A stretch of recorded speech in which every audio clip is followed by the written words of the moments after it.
Houston. Houston, we have a problem.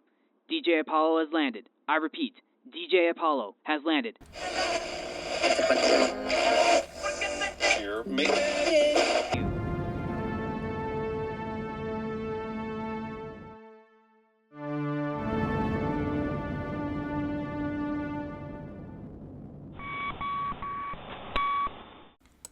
Welcome to the Tales of Music and Film podcast. My name is Christian Taylor, and thank you for clicking on today's episode.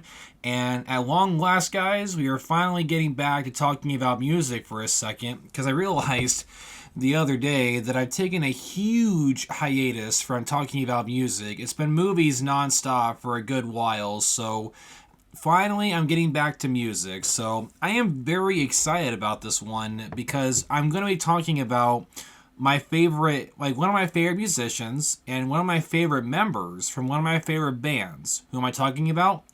Well, I'm talking about the legendary musician George Harrison, who was one of the Beatles. Now, I have talked about the Beatles a couple of times on the podcast. First, back during my time at Eastern University, I covered the Beatles' Help album, which is one of my favorites. My favorite phase, if you will, with the Beatles was always in the early 60s when they had the suits. Like Hard Day's Night, Help, and Please Please Me, and Rubber Soul. Those are like my favorite Beatle albums. All masterful, amazing pieces of work. And my favorite Beatle for the longest time was Paul McCartney, but during the last 3 or 4 years now, my favorite Beatle 100% has to be George Harrison. And I'm very excited to talk about him today because we are going to be talking about his very first solo album after the Beatles' breakup in 1970. The following year, in 1971, he released his first album called All Things Must Pass. So we're going to be talking about George Harrison's first solo album, All Things Must Pass. So I'm pretty excited about this. It's going to be pretty cool getting to get back into music and talking about an album from one of my favorite musicians. So let's get into it. But before we go any further, what's actually has gone down since you guys heard from me. Just this past week, we had the 2024 election, which is pretty cool. I watched a lot of data on that. I actually stayed up until 2:30 in the morning on November 5th just watching, because I was very curious to see who was going to win the election, and it went in a very surprising direction, I must say. It's pretty crazy watching the events unfold, so that's happened, and my life is kind of unfortunately hit a roadblock right now. Life hasn't been that great the last couple of weeks, guys. I'll be honest with you. But that's all right. You're gonna have your ups and downs, and I'm just trying to keep moving forward. There's just a lot of negative stuff's been going on recently. I just hit a low point, a very, very low point right now. But you know what? I'm not going to let it get to me. I'm just going to keep moving forward, and I really do believe that things are going to get better. So let's keep things positive and let's have some fun. So how did I first learn about this album? Well, my grandma House is her name, Rhonda House. She is my grandmother on my mom's side of the family. She got me this album on CD for my 18th birthday. I actually remember when she gave it to me. This would have been back in 2017. And I got that album along with, she gave me Paul McCartney's Wings album, Band on the Run, which was, in my opinion, that band's best album, was Band on the Run. Then there was a third one. Oh yeah, she gave me Creedence Clearwater Revival Greatest Hits. Those are the 3 CDs she got me for my 18th birthday. And I have all 3 of them today, and I've listened to them relentlessly. Band on the Run would be a good one to cover. I'll have to make a note of that. But George Harrison was a magnificent musician, and he was the lead guitarist for the Beatles. Now, what else could I say about the Beatles that you guys don't even know about? I mean, heck, just last year, we got a brand new song by them, which I also talked about in the podcast as well. It was my first episode coming back after I graduated from Eastern University. So the Beatles, made history yet again just last year. And George Harrison's been gone, for a while. He passed away on November 29th of 2001. But I really do believe that he was the best songwriter out of the four, and I'll get more into that here in a little bit. So, who was George Harrison, you ask? Well, he was an English musician, singer, and songwriter who achieved international fame as the lead guitarist of the Beatles, and sometimes he was called the Quiet Beatle. Harrison embraced Indian culture and helped broaden the scope of popular music through the incorporation of Indian instrumentation and Hindu-aligned spirituality in the Beatles' work.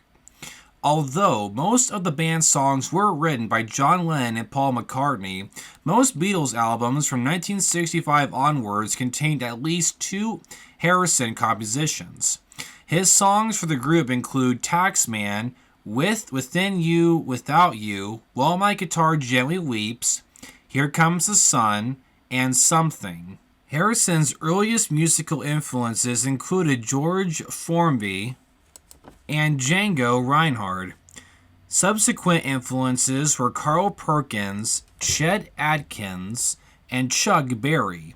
By 1965, he had begun to lead the Beatles into folk rock through his interest in Bob Dylan and the Byrds, and towards Indian culture music through his use of Indian instruments such as a sitar, which I've become acquainted with on the set of the film Help. He played sitar on numerous Beatles songs, including Norwegian Wood, This Bird Has Flown, having initiated the band's embrace of Transcendental Meditation in 1967. He subsequently developed an association with the Hare Krishna movement. After the Beatles disbanded, Harrison released the triple album All Things Must Pass, a critically acclaimed work that produced his most successful hit single, which was My Sweet Lord, and introduced his signature sound as a solo artist, the slide guitar.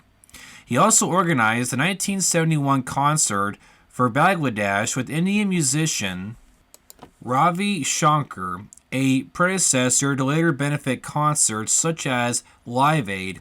In his role as a music and film producer, Harrison produced acts signed to the Beatles' Apple record label before founding Dark Horse Records in 1974. He co-founded Handmade Films in 1978, initially to produce the Monty Python Troupe's comedy film The Life of Brian from 1979. Harrison released several best-selling singles and albums as a solo performer.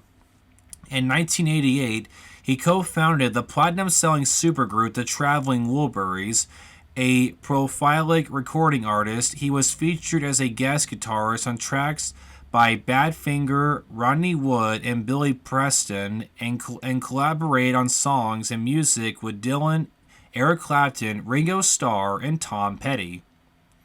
Rolling Stone magazine ranked him number 31 in their 2023 list of greatest guitarists of all time.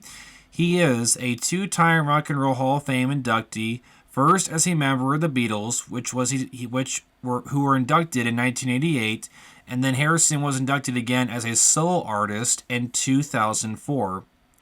Harrison's first marriage to model Pattie Boyd in 1966 ended in divorce in 1977. In the following year, he married Olivia Arias, with whom he had a son named Donnie Harrison.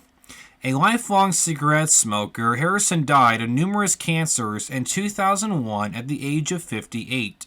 2 years after surviving a knife attack by an intruder at his home, whose name was Friar Park, his remains were cremated and the ashes were scattered according to Hindu tradition in a private ceremony in the Ganges and Yamuna rivers in India. He left an estate of almost 100 million.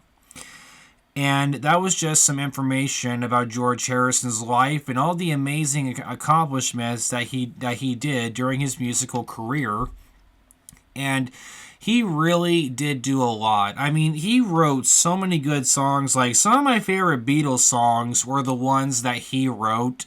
Like, I love him. Dude, he was a magnificent songwriter. And I think out of the 4 Beatle members who because all four of the Beatles wrote songs. I think his songs were the best, in my opinion, and I think he was the one who benefited the most after the Beatles breakup, because remember in the notes earlier, it was talking about how, like, in most Beatle albums, he was allowed 1 or 2 songs, and that was it. And I'm sure that had to have been very frustrating to him, because I'm sure he had a huge archive of songs that he was just waiting to use. But, Paul and John were the main songwriters for the band, and, poor Ringo was only given, like, 1 song per album, so I would say that's not necessarily fair, but, George was very limited on what he could do, so I think he was the one who definitely benefited the most after the breakup, because he was finally given the green light to finally reach his full potential and just go all out, because there's nothing holding him back now. But, yeah, just a magnificent musician, and I loved his work in the Traveling Wilburys. I covered the Traveling Wilburys' first album on my podcast, like, last year, and that was a very fun recording to do, and the Traveling Wilburys, as far as I'm concerned, they are the greatest supergroup of all time. We will never see a group of that much talent again. Like, my gosh, man, Tom Petty, George Harrison, Bob Dylan, Jeff Lynne, and Roy Orbison all in the same group. Like, that is ridiculous. Like, that is so much talent in one group. It's absolutely insane how that happened, Just great. Great stuff. Like, the greatest supergroup, as far as I'm concerned. And like I was saying, I believe that George Harrison was the most successful Beatle after the breakup, at least at the start, because all four of the Beatles, like their project, all four of them, if we're basing their performance off their first records after the breakup, I think George had the most success. Because after the Beatles breakup, John Lennon had the Plastic Ono Band as his first solo album. And guys, I gotta be honest, this could be a controversial take here, but my least favorite Beatle has always been John Lennon. I mean, look, I think he was an okay guy. I think he was a great songwriter. I never got to know him, obviously, but he did do a lot of things during his personal life that I did not agree with at all, but I'm not going to get into that. But his solo work, I just did not like at all. Like, I have his first album on vinyl, and I listened to the first side of it, and it was really boring. Like, I don't understand all the hype behind Imagine, I didn't like it that much, I just didn't like his music. Like, as a solo artist, I just didn't think he was doing that well. So yeah, I wasn't really a huge fan of John's work after the Beatles breakup. Now, Paul McCartney, on the other hand, I think he did pretty well with his first album, which was just called McCartney. And then Ringo Starr's first solo album after the Beatles breakup was Sentimental Journey, and that was released in March of 1970. So after the Beatles breakup, that was their albums, and of course we had George Harrison with All Things Must Pass. And out of the four of them, George's first album was the one who had the most, success. Like, a triple album on the first go, man. Like, I'm sure he was having a blast finally getting to release all those songs for all of us to hear. But yeah, magnificent. So let's see here. So All Things Must Pass was a triple album and was released in November of 1970. And it includes the hit singles My Sweet Lord and What Is Life, as well as songs such as Isn't It a Pity and the title track that had been overlooked for inclusion on release by the Beatles. The album reflects the influence of Harrison's musical activities with artists such as, Bob Dylan, the band, Delaney and Bonnie and Friends, and Billy Preston during the period of 1968 to 1970, and his growth as an artist beyond his supporting role to former bandmates John Lennon and Paul McCartney. And All Things Must Pass introduced George Harrison's signature slide guitar sound and the spiritual themes present throughout his subsequent solo work. The original vinyl release consisted of 2 LPs of songs and a third disc of informal jams titled Apple Jam. Several commentators interpret Barry Feinstein's album cover photo, which shows George Harrison surrounded by 4 garden gnomes, as a statement to his independence from the Beatles. So yeah, I gotta admit, it was a very odd album cover, but now that I'm reading these notes, it actually makes a lot more sense, and I really do like, the title, the name of the album, All Things Must Pass, kind of like saying, the Beatles break up, it happened, guys, we gotta move on, all things must pass, that's what that always said to me. Because the guys, all 4 of them, had to find their footing, having to, venture out into the music world, on their own after the Beatles breakup, which, was headline news whenever that happened. And still to this day, the most famous band breakup of all time. It was just a shock to the entire world. And unfortunately, we would never see all 4 of them together again, sadly. But, I gotta tell you though, man, the Beatles, if you guys want to learn more about what I think of the Beatles, you really should go check out my Help recording, or when I covered their new song, Now and Then, because in both those recordings, I went into the history of the Beatles and talking about, my history with them and how I got into that band and all that. So I don't want to be a broken record and repeat things that I've already, said before, but, the Beatles is one of my favorite bands of all time. In my CD collection, there's only 3 bands in my whole music collection where I have everything they've ever done. Those 3 bands are AC/DC, Metallica, and the Beatles. Those are the only 3 bands in my collection where I have every single thing they've ever done.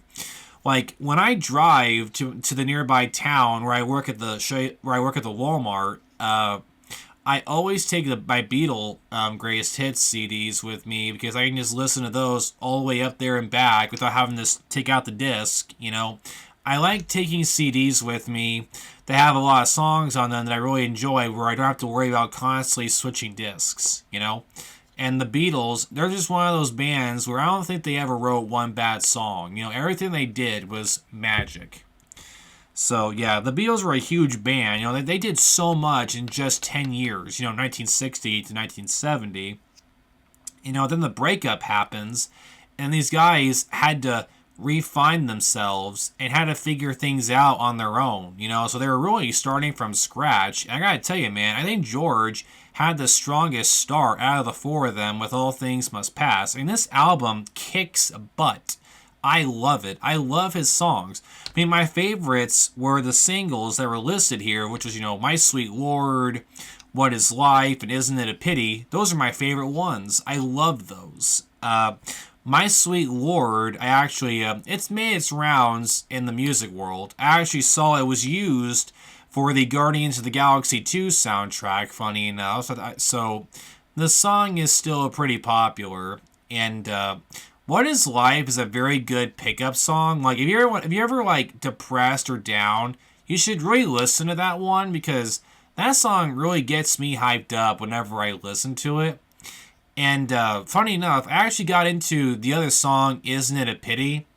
I actually got into that song because so not long after George passed away, so the following year in 2002, a giant concert was held in his memory, and I have the whole thing on CD.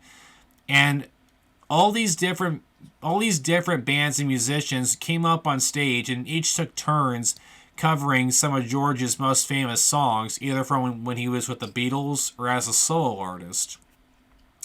And I remember Eric Clapton came up on stage and did some songs, and one of them was Isn't It a Pity? It was that disc where I heard his cover of it, I'm like, wow, that's a good song. Then I figured out that song was on All Things Must Pass. Now every time I listen to the album, I have to listen to that song. It's really good. Really, really good. It kind of makes you wonder, with some of those songs. I remember one time, someone actually used AI to make My Sweet Lord sound like a Beatles song, and it was a little uncanny to say the least. It was interesting to say the least. But, you wonder sometimes in the back of your head, like, how would these songs would have sounded if the Beatles had done them? Makes you wonder. But what about the production of All Things Must Pass? So production began at London's EMI Studios in May of 1970, with extensive overdubbing and mixing continuing through October. Among the large cast of backing musicians were Eric Clapton and members of Delaney and Bonnie's Friends Band, three of whom formed Derek and the Dominoes with Clapton during the recording, as well as Ringo Starr, Gary Wright, and Billy Preston, Klaus Vormann, John Barham, Badfinger, and Pete Drake.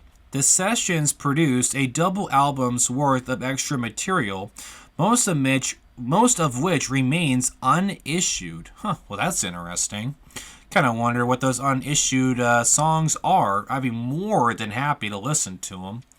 So All Things Must Pass, critically and commercially, was a huge success on release, with long stays at number 1 on charts worldwide.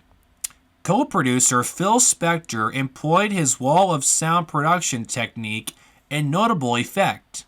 Ben Garson of Rolling Stone described the sound as Wagnerian, Brucknerian, the music of mountaintops and vast horizons, reflecting the widespread surprise at the assuredness of Harrison's post-Beatles debut. Melody makers Richard Williams listed the album to Greta Garbo's first role in a talking picture and declared, "Grotto talks, Harrison is free." According to Colin Larkin, writing in the 2011 edition of his Encyclopedia of Popular Music, All Things Must Pass is generally rated as the best of all the former Beatles solo albums. And just to top it all off, in case you guys are wondering, this album, All Things Must Pass, sold 7 million copies.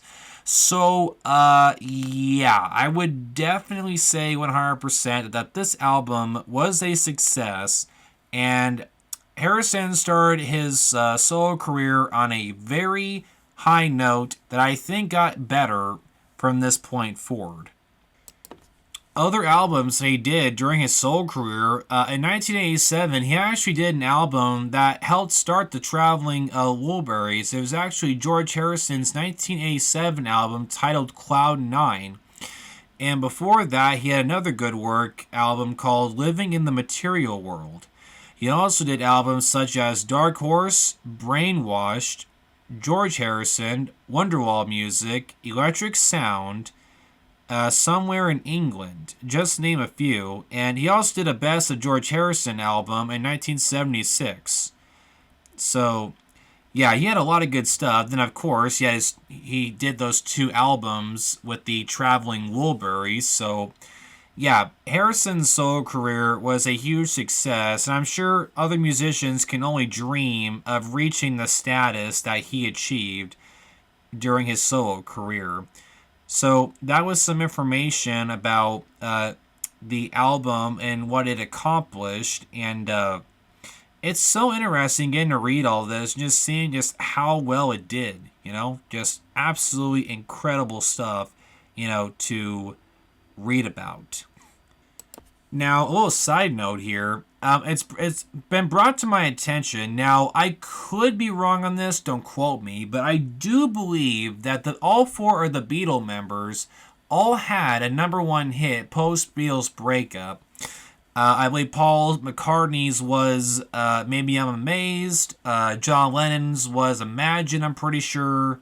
George Harrison with My Sweet Lord. And then Ringo, I'm pretty sure he had a number 1 hit with either Photograph or It Don't Come Easy, which was a song that George Harrison actually wrote and gave it to Ringo.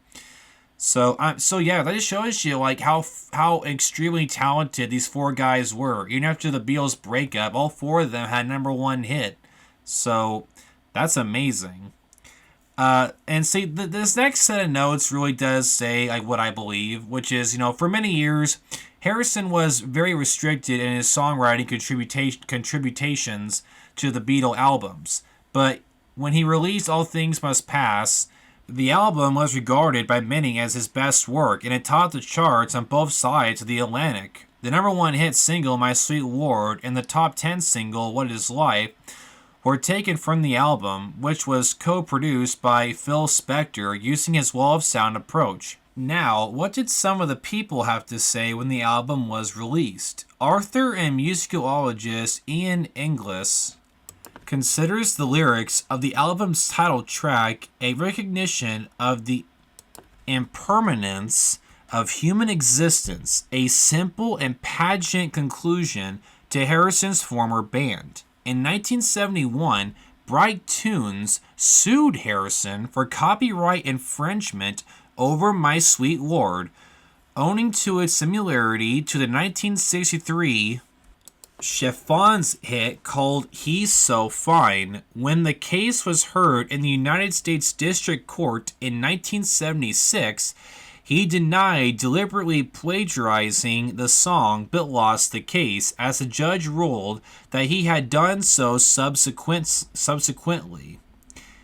So, yeah, that's very interesting, guys. I had no idea that George Harrison got in hot water for potential copyright or plagiarism, There have been other times where I've heard of this happening. Like, the most famous one for me was when my dad told me about how Vanilla Ice straight up stole the bass and piano from the Queen song Under Pressure. He literally took the exact bass line and piano and put it in his song, thinking that nobody would notice. And I'm like, are you serious? And then I remember the song Sweet Symphony by The Verve.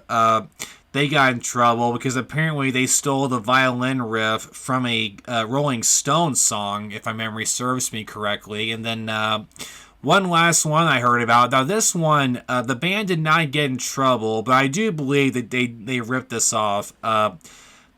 There is a song called Living in the 80s by Zero Boys, and if you listen to this song, it sounds exactly like Nirvana's song Come As You Are. Like, Nirvana, I think Kurt Cobain straight up ripped off this song, Living in the 80s, because, guys, if you listen to Living in the 80s and Come As You Are, it's the exact same riff, 100%. Now, I don't know, this could have been a complete accident, but, I mean, it's quite the convenience. Quite convenient, don't you think?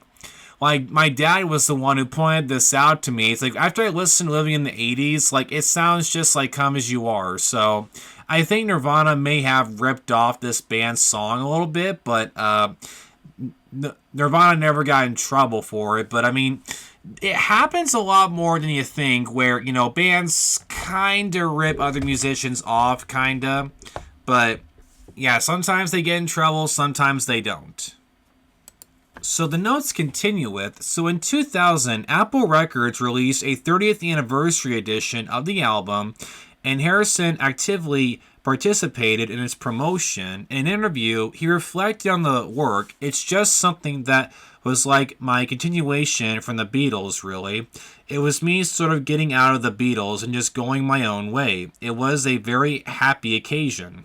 He commented on the production. Well, in those days, it was like the reverb was kind of used a bit more than what I would do now. In fact, I don't use reverb at all. I can't stand it, It's hard to go back to anything 30 years later and expect it to be how you would want it now.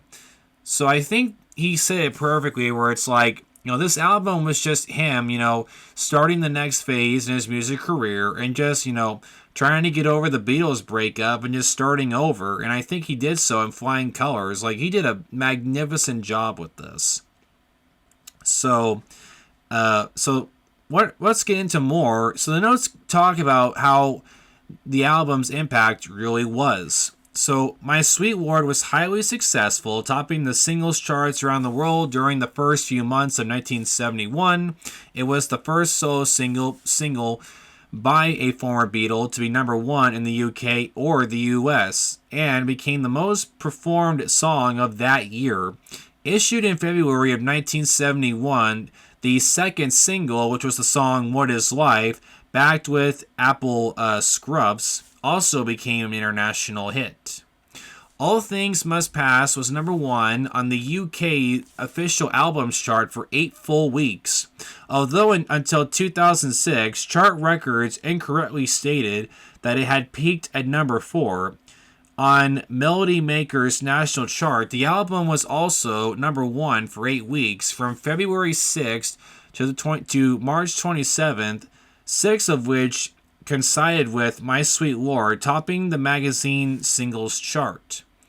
In America, All Things Must Pass spent 7 weeks at number 1 on the Billboard Top LP chart, from January 2nd until February 20th, in a similarly long period atop the listings complied by Cashbox and Record World.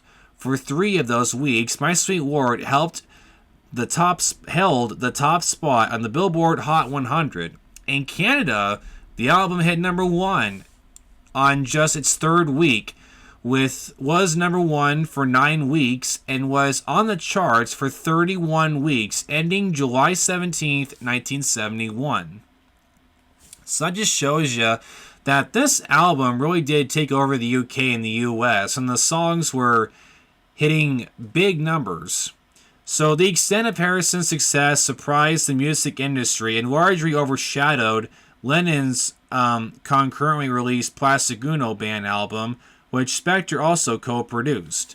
Writing in the April 2001 issue of Record Collector, Peter Doggett described Harrison as arguably the most successful rock star on the planet at the start of 1971, with All Things Must Pass easily outstripping other solo Beatle projects later in the year, such as McCartney's Ram and Lennon's Imagine.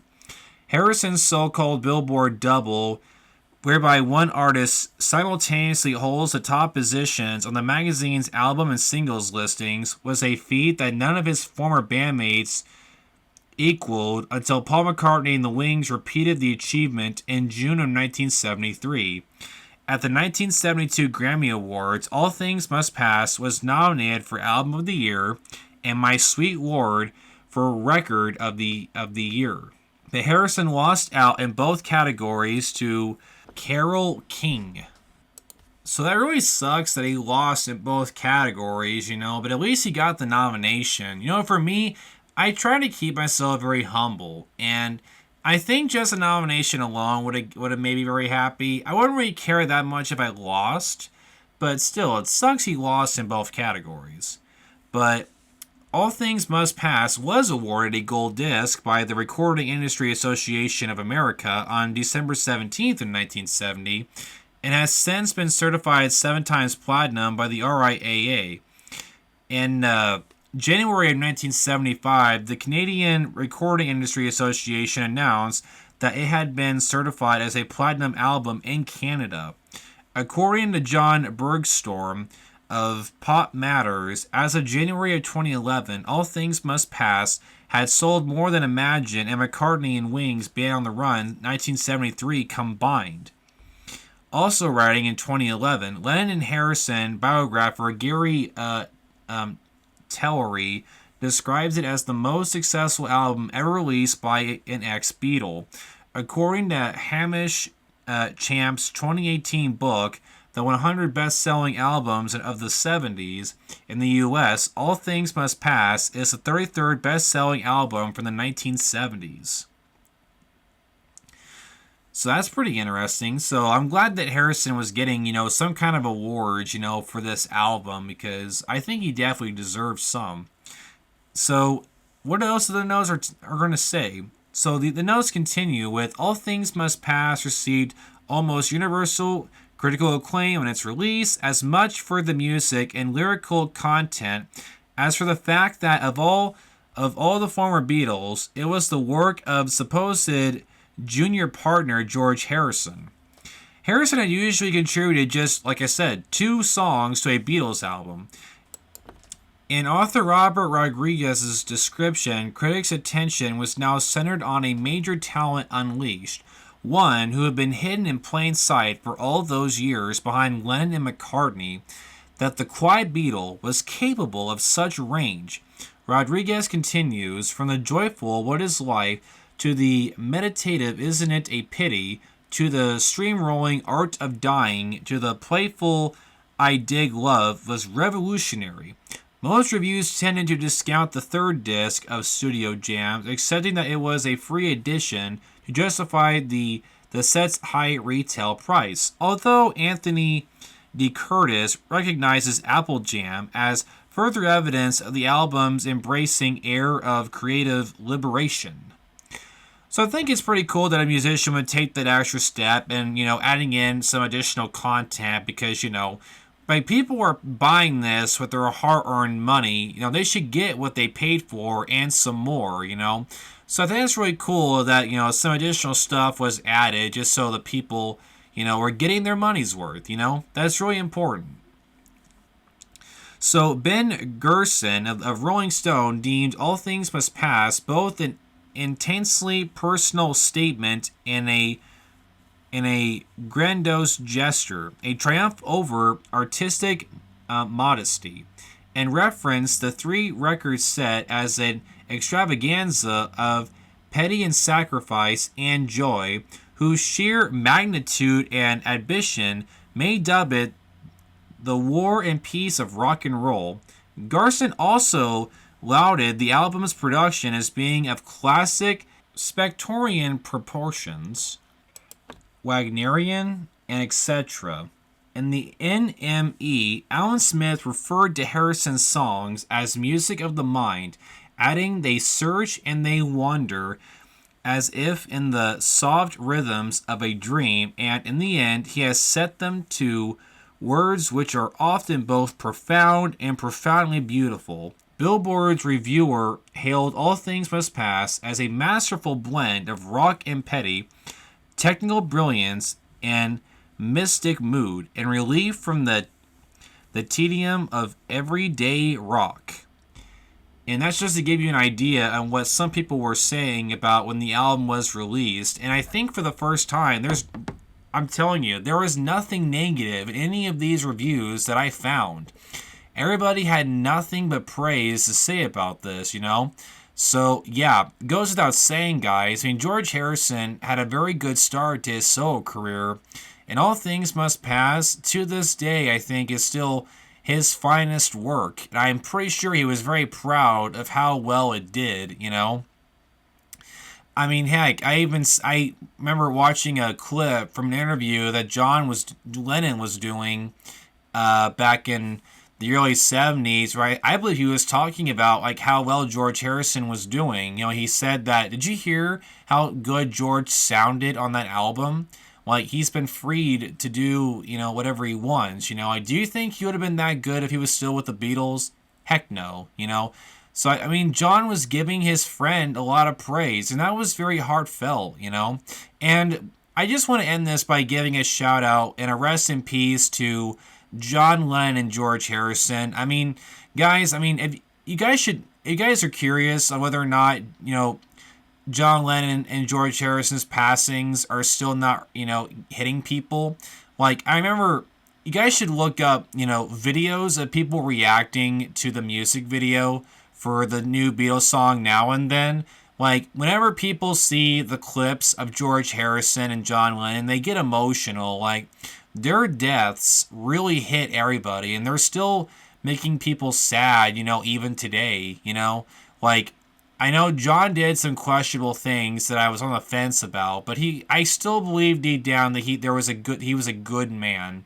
Same with George Harrison, and it's really sad that both of them met their end by psychotic people, John was assassinated, and then Harrison was stabbed multiple times by that crazy guy who broke into his house. It's just so sad that both of them met their end that way. They were good guys, and I really wish that both of them were still here today, And I think Paul McCartney and Ringo Starr are doing a great job of honoring them. I mean, Paul talks about them whenever he gets a chance. He talks about he has nothing but fond memories of his years with the Beatles. So I just rest in peace to George Harrison and John Lennon. I just wanted to say that. So it's been a fun honor of finally getting to come back to music for a little bit and talking about George Harrison's first solo album. If I went a little too far with the notes, I apologize. There was a lot of material that I found that I thought was really worth sharing. I just really wanted to share all this amazing data with you about how well this album did, some of the history leading up to its release, and where some of the songs came from, how much it sold, etc. So it's like I'm learning this stuff along with you guys. So I hope you guys learned something cool from this recording, and thank you for listening to this one, and I hope you guys all stay safe out there, keep living the dream, and keep making every day count. Keep living life to the fullest, and keep moving forward no matter how hard it gets, okay? That's your little advice for today. Keep moving forward. Things will get better, I promise, okay?